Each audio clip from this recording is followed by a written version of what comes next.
Hello students, question number 11 from JEE Main 2021, 18th March, shift 2. The question is, let in a series of 2n observations, half of them are equal to A and remaining half are equal to minus A. कुछ इस तरीके से है कि A तो है n times और बाकी माइनस A भी है n टाइम्स. ऐसा कुछ ये 2n ऑब्जर्वेशंस टोटल गिवन है हमें.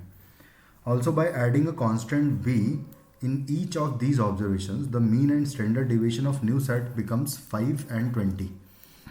तो सबसे पहले तो समेशन निकालेंगे अगर इन सब का, तो समेशन बेसिकली अच्छा जो नए ऑब्जर्वेशंस आए हैं वो होंगे a प्लस बी से लेके इस तरीके से a प्लस बी और माइनस ए प्लस बी से लेके माइनस ए प्लस बी तक इस तरीके से आ जाएगा.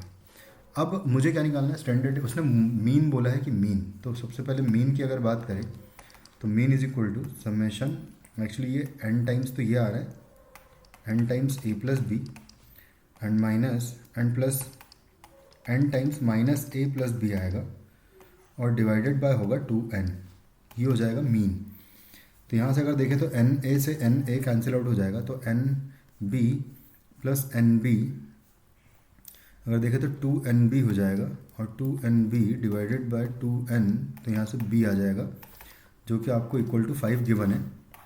जो नया ऑब्जर्वेशंस है उनका मीन अगर 5 है तो ये मीन जो नया आया है वो एक्चुअली इक्वल टू 5 होगा और तो b का वैल्यू हमें 5 मिल गया. उसके बाद फिर मैं सारे ऑब्जर्वेशंस का हम लोग स्क्वायर्स का सम निकालना चाहेंगे.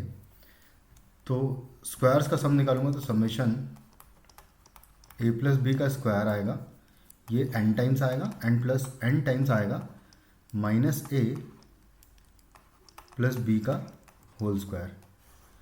अब मैं वेरिएंस निकाल रहा हूँ तो डिवाइडेड बाय यहाँ पर 2n करेंगे. ये सारे ऑब्जर्वेशंस का स्क्वायर्स का सम है